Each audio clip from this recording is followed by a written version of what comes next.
अरे वाह, हाई फाइवर्स। एक बार की बात है, एक ऐसे देश में जहां धूप और बेकन की खुशबू थी, वहां तीन छोटे स्वर रहते थे, पर्सी, प्रूडेंस और पेनेलोपी।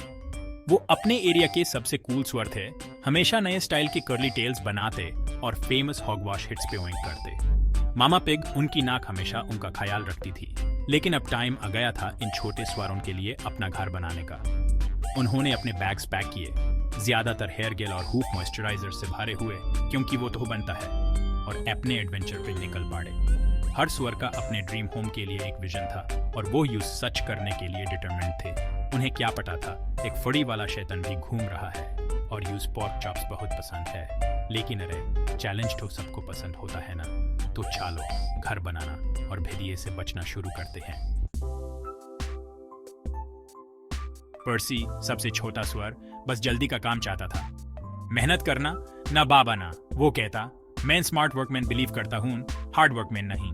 वो चाहता था कि उसका घर कल ही बन जाए, तो उसने सबसे हल्का और आसानी से मिलने वाला मटेरियल चुना, भूसा। ये लाइट वेट है, एरी है और टोटली इको फ्रेंडली। वो बोला, खुद की पीठ थपथपाते हुए।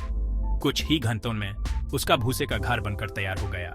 पर्सी ने एक जबरदस्त हाउस वार्मिंग पार्टी रखी, जिसमें सारे पड़ोसी स्वर आए। वो ओइंका लोइंक्स की धुन पे नाचे, मडस्लाइड कॉकटेल्स पिए और बोनफायर पे मार्शमेलोस रोस्ट किए। लाइफ बढ़िया चल रही थी, या यूज ऐसा ही लग रहा था। प्रूडेंस, बीच वाली स्वर, प्रैक्टिकल और एफिशिएंट होने में बिलीव करती थी। धीरे धीरे ही सही, लेकिन जीत पक्की होती है, वो अक्सर कहती। उसकी नाक होम इम्प्रूवमेंट मैगजीन में घुसे रहती थी। उसने अपने घर के लिए मजबूत लकड़ी के प्लैंक्स चुने, हर पीस को केयरफुली मेजर और सॉ किया ताकि परफेक्ट फिट आए। यूज कुछ दिन लगे, लेकिन उसकी कोजी कॉटेज बनकर तैयार हो गई थी। उसने एक वेजिटेबल गार्डन और रेन वाटर कलेक्शन सिस्टम भी ऐड किया, क्योंकि सस्टेनेबिलिटी भी तो इम्पोर्टेंट है। प्रूडेंस ने एक प्यारी सी गार्डन पार्टी रखी सेलिब्रेट करने के लिए, जिसमें नकॉर्न स्क्वाश सूप और कैरेट केक था। लाइफ बढ़िया चल रही थी और सेंसिबल भी।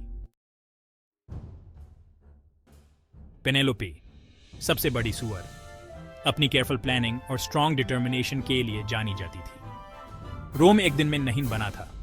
वो अपने भाई बहन को याद दिलाया करती, अपने ड्रीम होम का ब्लूप्रिंट खोलते हुए। उसने सबसे स्ट्रॉन्ग मटेरियल चुना जो यूज मिल सकता था, ब्रिक्स।